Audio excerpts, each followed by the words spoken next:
Hello student. आज हम नवोदय विद्यालय कक्षा 6 के प्रवेश परीक्षा के लिए अंक गणित परीक्षण के महत्वपूर्ण प्रश्नों को हल करेंगे। तो स्टूडेंट, इस समय बहुत ही कम बच गया है, तो आप खूब अच्छे से तैयारी करिए। तो चलिए शुरू करते हैं सवाल को हल करना। पहला प्रश्न है कि निम्न में से कौन सी संख्या न्यूनतम है। इसमें कौन सी संख्या न्यूनतम है? तो हम इसमें देख रहे हैं कि पहला दिया है कि 80,000 80, 80,000 88, 80,880, 80,808। तो इसमें हम देख रहे हैं कि सबसे छोटी संख्या जो है 80,080 है। तो इस तरह से इसका उत्तर हो जाएगा ए। दूसरा प्रश्न है कि 5, 2, 1, 4, 3 से बनने वाली सबसे छोटी सम संख्या क्या है। तो आप सभी जानते होंगे कि जब भी अगर कोई भी संख्या बनानी हो, जैसे दिया कि 5, 2, 1, 4, 3, इससे मिलाकर संख्या बनानी है। तो लगभग हर प्रश्न में जब भी पूछता है ऐसा सवाल, तो उसमें पूछता है कि सबसे बड़ी संख्या और सबसे छोटी संख्या बताओ जो इनसे मिल के बनी हो। तो अगर सबसे बड़ी संख्या बनानी रहती है तो हम सबसे पहले 5, यानी सबसे पहले बड़ी, फिर छोटी, फिर उससे छोटी, फिर लास्ट में सबसे छोटी संख्या लिखते हैं। तो जैसे अगर सबसे बड़ी बनाना है इसमें, तो 5, 4, 3, 2, 1, ये सबसे बड़ी संख्या हो जाएगी। और सबसे छोटी बनाना है तो 1, 2, 3, 4, 5। लेकिन प्रश्न में दिया है कि सबसे छोटी सम संख्या क्या है, हमको सम संख्या बतानी है। अब ये सबसे छोटी संख्या बनी, लेकिन ये विषम संख्या है। तो हमको इसको सम संख्या बनाने के लिए हम क्या करेंगे कि ये 1, 2, 3 तो रहेगा, लेकिन ये सिर्फ 45 की जगह पे हम इसको 54 लिख देंगे। तो ये हो जाएगी इस संख्या से मिलाकर बनाने वाली सबसे छोटी संख्या। फिर अगला प्रश्न दिया है कि 50 तक की सभी संख्याओं का योग क्या होगा। तो स्टूडेंट, आपने पढ़ा होगा कि जब भी अगर ऐसा प्रश्न आता है कि सभी संख्याओं का प्रथम प्रथम n संख्याओं का योग, इसका फार्मूला होता है कि n ब्रैकेट में n+1/2। तो हमको 50 संख्याओं का बताना है, तो हम यहाँ लिखेंगे n बराबर 50, तो 50 गुणे 50+1 और बटे में 2। तो इस तरह से इसको हल करेंगे तो 2 से 50 को कटाएंगे तो ये आ जाएगा 25, यानी 25 गुणे और इसको जोड़ेंगे जब, तो 50 और 1 51, और जब इसको गुणा करेंगे तो आ जाएगा 1275। तो इस तरह से इसका उत्तर हो जाएगा 1275। फिर अगला सवाल दिया है कि 5 घंटियाँ 10 second, 12 second, 15 second, 20 second, 30 second के अंतराल पर बजती हैं। यदि उन्हें एक साथ बजाकर छोड़ दिया जाए, फिर पुनः वे एक साथ कितनी देर बाद बजेंगी। तो जब भी अगर ऐसा सवाल पूछे कि जैसे घंटियाँ हो या कोई भी काम हो रहा है या कोई राउंडिंग कर रहा है, घूम रहा है, एक साथ 3 लोग दौड़ रहे हैं, तो वो कब एक दूसरे के पास पहुँचेंगे, या इस तरह से जब भी सवाल पूछता है, तो जो भी नंबर्स दिए रहते हैं सबका हम लोग लसा एलसीएम निकाल देते हैं। तो जब एलसीएम निकाल देंगे तो जो एलसीएम इसका आता है वही इसका उत्तर हो जाता है। तो चलिए इसका एक एलसीएम निकाल करके देखते हैं। जैसे दिया है कि 10, 12, 15, 20 और 30। इसका जब हम एलसीएम निकालेंगे तो 2 से करेंगे, 2 पचे 10, 2 छके 12, 15 नहीं कटेगा, ये 10 और ये 15। फिर 2 से इसको करेंगे डिवाइड, तो ये 5 नहीं 2 से डिवाइड होगा, ये 2 3 6, ये 15 और ये 5, ये 15। फिर इसको अब 3 से करेंगे, 5 नहीं डिवाइड होगा, तो 3 एकम 3, 3 पाँचे 15, 5 नहीं डिवाइड होगा, 3 पाँचे 15। फिर 5 से इसको डिवाइड करेंगे जब, तो ये 1 1 1 1 1 सब कट जाएगा। इसका एलसीएम हो जाएगा 2 गुणे 2 गुणे 3 गुणे 5, यानी 2 दूनी 4, 4 तीन 12 और 12 पाँचे 60। तो ये सेकंड में था, सब जो दिया है ये सेकंड में था, तो इसलिए इसका एलसीएम आ जाएगा 60 सेकंड, और 60 सेकंड जो होता है वो 1 मिनट। तो इस तरह से इसका उत्तर हो जाएगा 1 मिनट, यानी 1 मिनट में पाँचों घंटियाँ एक साथ बजेंगी। फिर अगला सवाल है कि निम्न से आरोही क्रम का व्यंजक है। तो हमको आरोही क्रम में इसको अगर लिखना है, तो इसके लिए सबसे पहले हमको इनको बड़ा और छोटा बताना पड़ेगा। तो बड़ा और छोटा बताने के लिए इन सब का हमको हर बराबर करके निकाल सकते हैं। तो हर बराबर करने के लिए जैसे 5 और 3 है और 9 9 है, तो इनका हमको लसा निकालना पड़ेगा। तो लसा अगर हम निकाल दें तो उतना हम लोग उसके हर को बराबर कर सकते हैं। तो 5, इसको पहले 3 से अगर कटाते हैं तो 5 नहीं कटेगा, ये 3 एकम 3, ये 3 3 से कट गए, फिर 3 से कटाए तो 5 1 और ये कट गए, फिर 5। तो यानी इसका एलसीएम हो जाएगा 3 त्रिके 9 और 5 45, यानी इसका एलसीएम आ जाएगा 45। तो यहाँ पे हमको जो इन लोग का हर है, इन सब के हर को 45 बनाना पड़ेगा। जैसे दिया है कि 2/5, 2/3, 7/9 और 8/9। तो इन सबको जब हम 45 बनाएंगे तो यहाँ पे 5 में 9 का गुणा करेंगे तो ऊपर भी 9 का गुणा करेंगे, 3 में 15 का गुणा करेंगे तो 45 होगा। तो यहाँ भी 15 से गुणा करेंगे, 9 को 5 से गुणा तो ऊपर 5 से गुणा, फिर यहाँ भी 5 से गुणा करेंगे तो इसमें भी 5 का गुणा करेंगे। तो इस तरह से मिल जाएगा कि 9 दूनी 18/45, इसका हो जाएगा 30/45, ये 7×5 = 35/45 और ये 8×5 = 40/45, यानी कि ये 2 2 7 8, यानी इसका पहला ही उत्तर सही हो जाएगा। क्योंकि जब भी अगर जिस भिन्न का हर बराबर होते हैं उसमें जो ऊपर का बड़ा होता है वो बड़ा होता है और जो छोटा होगा वो छोटा हो जाएगा। तो इस तरह से हमको मिल जाएगा उत्तर इसका। फिर अगला प्रश्न है इसमें, प्रश्न संख्या 46, कि यदि सीता एक पुस्तक का 1/5 सुबह तथा 2/5 भाग शाम को पढ़ती है तो अभी कितना भाग पढ़ना बचा है। तो इसको हम चाहें तो एक्स मान के भी कर सकते हैं, एक्स का 1/5 निकाल लें, 2/5 निकाल के फिर एक्स में से घटा दें तो भी पता चल जाएगा। या तो इसको जो है दोनों भाग को जोड़ करके और उसको एक में से घटा दें, क्योंकि एक किताब है, पूरा भाग है एक, और उसमें से ये पार्ट अगर घटा देंगे तो मिल जाएगा। तो जैसे पहले ये जो सुबह का भाग पढ़ी 1/5 और शाम को पढ़ी 2/5, इसको जोड़ेंगे अगर तो पूरा पढ़ लिया कितना, 3/5। तो जब 3/5 पढ़ लिया और पूरा कितना है एक, और एक में से 3/5 भाग पढ़ लिया तो बचा कितना, तो एक में से इसको घटाएंगे जब तो 5 एकम 5 माइनस 3/5, यानी 2/5 भाग बच गया। तो इस तरह से इसका उत्तर हो जाएगा 2/5। फिर अगला सवाल है इसमें कि ये दिया है कि 2.68 प्लस 17.32 गुणे 0 प्लस 15 और ये खाली जगह में भरना है। फिर दिया है कि 27.22 प्लस 2.78 गुणे 10 माइनस 200। तो इसको जब हल करेंगे तो इसका तो मान जीरो हो जाएगा पूरा, ये पूरा ये जीरो हो जाएंगे क्योंकि जीरो में इन सब का गुणा करेंगे तो इसका मान जीरो और यहाँ प्लस 15 है, यानी यहाँ पे सिर्फ बच जाएगा इस साइड 15, और इन दोनों को हल करेंगे 27.22 प्लस 2.78, इसको जोड़ेंगे तो ये 30 आ गया, और इसमें गुणा करेंगे 10 का तो 300, और 300 में से जब ये माइनस करेंगे 200 तो आ जाएगा 100, यानी यहाँ पे आ गया इस साइड 100, तो इसमें भरा जाएगा एक, यानी 100 जो है 15 से बड़ा है।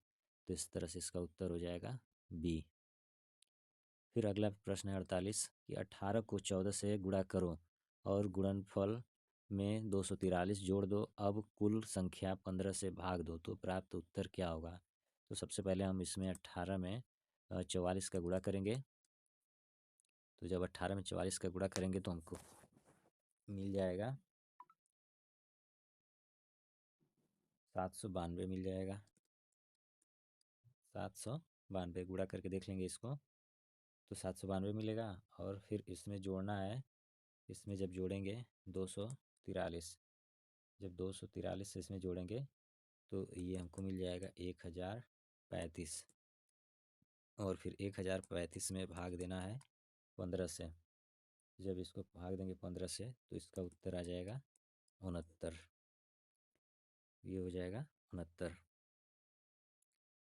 फिर अगला सवाल इसी में हो जाएगा कि 0.6 0.6 0.6 का गुणा करेंगे तो निकटतम मान बताइए।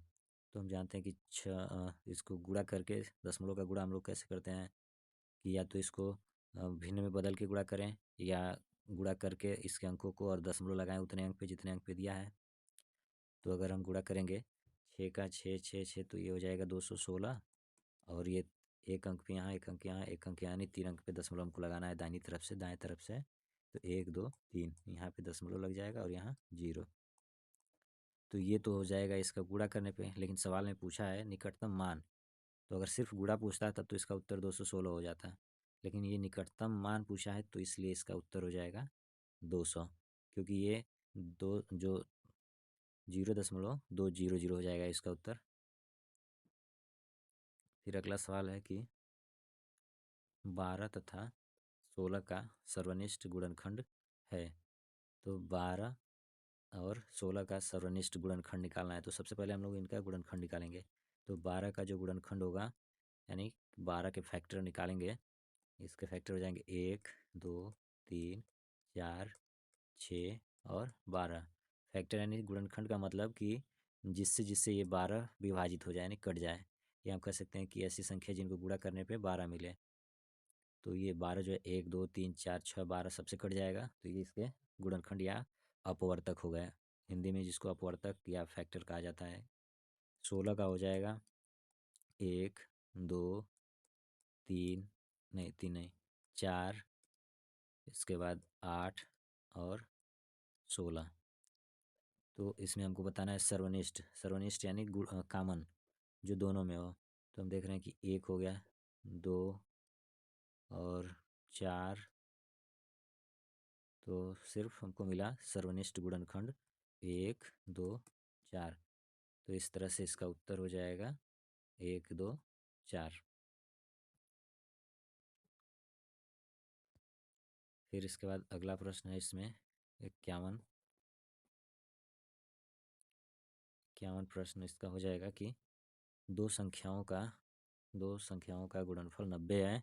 इन संख्याओं का महत्तम समापवर्तक 3 है, तो उनका लघुत्तम समापवर्तक होगा। इस तरह का सवाल हर साल पूछता है और ये बहुत ही इम्पोर्टेंट है। इसके लिए एक फार्मूला होता है कि प्रथम संख्या गुणे द्वितीय संख्या बराबर लस गुणे मस, या अंग्रेजी में इसको लिखते हैं कि first number into second number गुणे एलसीएम इंटू एचसीएफ। तो ये इसका फार्मूला होता है। तो दिया है कि दो संख्याओं का गुणनफल, यानी ये दोनों का गुणनफल दे दिया है कि ये 90 है, और इन संख्याओं का महत्तम समापवर्तक है 3, यानी एलसीएम निकालना है। और ये एचसीएफ यानी मस इसका 3 दे दिया है। तो जब एलसीएम निकालेंगे तो ये 3 इधर गुणे में इसको पक्षांतर करेंगे तो इधर भाग में चला आएगा।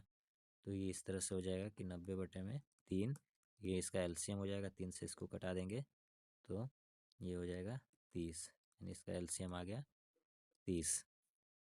तो इसका उत्तर बी हो जाएगा। फिर अगला प्रश्न है, अगला प्रश्न इसमें कि ये बोर्ड मास का सवाल है कि 3 गुणे ब्रैकेट में 3 गुणे ये ब्रैकेट में 43 माइनस 17 प्लस 17 प्लस फिर छोटे ब्रैकेट में 9 गुणे 2, ये हो गया इसका सवाल। तो इसको हल करने के लिए हम जानते हैं कि इसमें बोर्ड मास का इस्तेमाल होता है। बोर्ड मास यानी ब्रैकेट ऑफ, यानी सबसे पहले ब्रैकेट हटाते हैं, फिर उसके बाद डिवाइड, फिर मल्टीप्लाई, फिर ऐड, फिर सब्ट्रैक्ट। तो इसको जब हम हल करेंगे तो सबसे पहले छोटा ब्रैकेट हटाते हैं। तो ये सबको हम लोग लिखते जाएंगे। ये हो जाएगा 43 माइनस ये मिडिल ब्रैकेट 17 प्लस ये छोटा ब्रैकेट हटाएंगे सबसे पहले, तो 9 दूनी ये हो जाएगा 18, ये हट गया। इसके बाद मिडिल ब्रैकेट हटाने के लिए ये 17 और 18 जोड़ेंगे जब, तो ये हो जाएगा 35, मिडिल ब्रैकेट भी हट गया। इसके बाद 3 गुणे और ये 43 में से जब हम 35 घटाएंगे तो ये हो जाएगा 8, और फिर 3 का गुणा 8 में करेंगे तो 24। तो इस तरह से इसका उत्तर आ जाएगा 24। फिर अगला प्रश्न इसमें है कि एक खेत की लंबाई और चौड़ाई में अनुपात 5:2 का है। यदि खेत की चौड़ाई 14 मीटर है तो खेत का क्षेत्रफल होगा।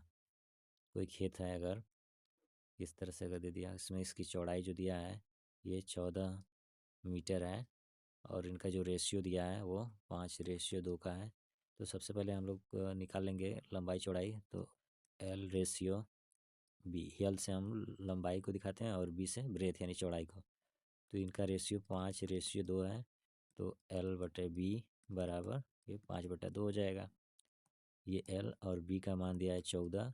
तो 5/2 इसको हल करेंगे तो लेंथ आ जाएगा इसका 14 से इसको गुणा कर देंगे 5 में। तो 5 गुणे 14/2, क्योंकि यहाँ जब ये डिवाइड में रहता है भाग में, इसको दूसरे तरफ ले जाएंगे तो ये इधर गुणा में हो जाएगा।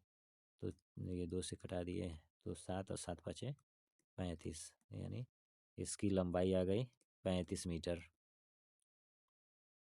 यानी 35 मीटर लंबाई और चौड़ाई इसका 14 मीटर। सवाल में पूछा है कि खेत का क्षेत्रफल होगा। तो क्षेत्रफल का फार्मूला हमको पता है कि क्षेत्रफल होता है आयत का लंबाई गुणे चौड़ाई। तो इसका लंबाई है 35 मीटर और चौड़ाई 14 मीटर। तो इसको जब गुणा करेंगे 35 और 14 का तो आ जाएगा 490 मीटर वर्ग। तो इस तरह से इसका उत्तर हो जाएगा A, 490 मीटर।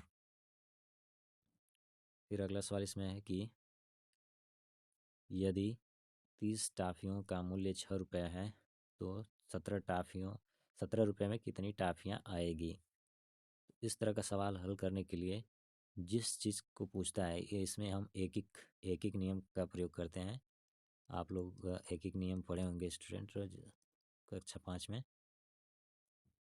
तो इसमें क्या होता है कि हमको पहले एक चीज़ का निकाल करके और जितना पूछता है उसका हम लोग बता देते हैं। जैसे यहाँ रुपए में पूछा है कि 17 रुपये का, तो इसलिए हम पहले 1 रुपये का निकालेंगे। तो उसके लिए जैसे कि ये दिया है कि 30 टाफ़ी जो है ये 30 टाफ़ियाँ ये 6 रुपये में मिल रहा है। तो जब हम 1 रुपये का निकालेंगे कि 1 रुपये में कितनी टाफ़ियाँ मिल रही हैं, तो ये हो जाएगा 30/6, यानी 5 टाफ़ियाँ। 1 रुपये में 5 टाफ़ियाँ। तो जब 1 रुपये में 5 मिल रहा है तो 17 में, तो 17 का गुणा 5 में कर देंगे तो 17×5 = 85 टाफ़ियाँ। तो इस तरह से उत्तर इसका हो जाएगा 85। फिर नेक्स्ट प्रश्न है इसमें कि 40 विद्यार्थियों की एक कक्षा में 40% लड़के हैं और शेष लड़कियां हैं, तो कक्षा में लड़कियों की संख्या होगी। तो 40%, 40 विद्यार्थियों का, तो सबसे पहले हम 40 विद्यार्थियों का 40% निकालेंगे। तो इसका आ जाएगा 40/100, ये कट गया 0 से 0, तो यानी 4 चौके 16। तो 40% लड़के यानी 16 लड़के हो गए। तो लड़कियां कितनी हो जाएंगी, तो जब 16 लड़के आए तो 40 में से हम 16 घटा देंगे। तो 16 जब घटा देंगे तो ये आ जाएगा 24, यानी 24 लड़कियां हैं। अगला प्रश्न है कि एक मोटर कार 90 किलोमीटर पर आवर्स की चाल से मोटर कार चलाता है। वह 4 घंटे और 30 मिनट तक मोटर चलाकर अपने घर पहुंचता है। अपने घर पर पहुंचने में उसके द्वारा तय की गई दूरी है। तो इसमें हम सबसे पहले लिख लेंगे कि चाल चाल कितना दिया है कि 90 किलोमीटर पर आवर्स, और समय समय दिया है 4 घंटे और 30 मिनट। तो पहले हम 30 मिनट को जब बदलेंगे घंटे में तो इसको 60 से भाग दे देंगे तो ये कट जाएगा और इसमें डिवाइड करेंगे तो आ जाएगा 4.50 घंटे। इसके बाद हमको पता है दूरी निकालनी है। तो फार्मूला होता है कि चाल बराबर दूरी बटे में समय, या दूरी बराबर चाल गुणे समय। तो यहाँ पे हो जाएगा चाल 90 और समय हो जाएगा 4.50, और जब इसका हम गुणा करेंगे तो आ जाएगा 405 किलोमीटर। तो यानी दूरी हो जाएगी 405 किलोमीटर, ये इसकी दूरी हो जाएगी। इसके बाद अगला प्रश्न दिया है इसमें कि एक दुकानदार फ्रिज का मूल्य 12,000 रुपये है, जिस पर वह 10% अधिक मूल्य अंकित करता है और लिखे हुए मूल्य पर 10% का कमीशन देता है, तो लाभ या अथवा हानि ज्ञात करो। तो जब भी अगर ऐसा प्रश्न आए कि 10% जो है अंकित करें मूल्य और 10% का कमीशन या कंसेशन करें, तो हमेशा घाटा होता है, यानी हानि होती है। तो इसको हम लोग निकाल के देखेंगे कि कितनी होती है। तो सबसे पहले 10% अंकित मूल्य अधिक है, तो हम 12,000 का जब 10% निकालेंगे यानी 10/100, तो ये आ जाएगा 1200। यानी 1200 रुपये अधिक इस पर कर रहा है अंकित, यानी 12,000 पहले और इसमें 1200 कर दिए, तो ये हो जाएगा 1320। यानी 10% बढ़ा दिया तो इसका अंकित मूल्य हो जाएगा 13,200। अब लिखे हुए मूल्य पर 10% का कमीशन देता है, तो जब ये 13,200 पे अब 10% का देगा, तो 13,200 का हम लोग 10% निकालते हैं, तो ये 1 0 से 1 0 ये कट गया, 1 0 से, यानी 1320 रुपये का छूट देता है, तो 1320। और ये बढ़ा के अंकित मूल्य कितना किया था, 1200, यानी कि 1200 बढ़ाया, लेकिन अब ये घटाया कितना, 1320। तो हम दोनों में अंतर देखेंगे तो ये अंतर आ जा रहा है 120 रुपये का, यानी उसको 120 रुपये का हानि होगा। अगला प्रश्न है कि एक राशि पर 25% वार्षिक दर से 2 वर्ष में प्राप्त ब्याज 750 रुपये है, तो मूलधन ज्ञात करो। तो ब्याज का फार्मूला होता है कि साधारण ब्याज बराबर मूलधन गुणे दर गुणे समय और बटे में 100। तो साधारण ब्याज है 750 रुपये बराबर मूलधन, ये हमको निकालना है, मान लेते हैं कि x है, और यहाँ दर दिया है 25% और समय 2 साल और बटे में 100। इसको जब हम हल करेंगे तो ये 25 चौके 100, 4 से कट गया, और फिर ये 2 से इसको हम कटा देंगे तो 2 दूनी 4, यानी आ जाएगा कि 750 बराबर 1/2। और जब हम ये मूलधन x निकालेंगे तो ये 2 को पक्षांतर करेंगे तो यहाँ आके गुणा कर जाएगा, यानी 750 गुणे 2 बराबर x। और जब इसका हम गुणा करेंगे तो ये आ जाएगा 1500, यानी कि अरे 1500, तो इसका उत्तर आ जाएगा ये 1500। फिर अगला प्रश्न है कि एक वर्ग का परिमाप 164 मीटर है, तो एक वर्ग का क्षेत्रफल ज्ञात करो। यानी कोई वर्ग ये दिया है इस तरह से, और इसका परिमाप का मतलब होता है इसकी बाउंड्री। ये पूरे बाउंड्री को अगर हम लोग जोड़ दें, वर्ग के चारों भुजा जो होते हैं बराबर होते हैं, और इसका फार्मूला होता है 4 गुणे साइड, यानी परिमाप का फार्मूला होता है कि 4 गुणे भुजा। तो परिमाप दिया है कि 164 मीटर है, तो 4 गुणे भुजा, हम इसमें भुजा निकालेंगे क्योंकि हमको क्षेत्रफल निकालना है, और क्षेत्रफल बराबर होता है कि भुजा का वर्ग। तो जब तक हमको भुजा नहीं पता रहेगा हम क्षेत्रफल नहीं निकाल पाएंगे, तो इसलिए यहाँ से भुजा निकालेंगे। तो भुजा बराबर हो जाएगा 4 से ये भाग हो जाएगा 164/4, तो अब ये भुजा निकलेगा, तो 4 चौके 16 और 4 एकम 4, यानी भुजा आ गया 41। तब जाके क्षेत्रफल हो जाएगा कि 41 का वर्ग, और 41 का वर्ग जो होता है 1681, ये इसका उत्तर हो जाएगा 1681।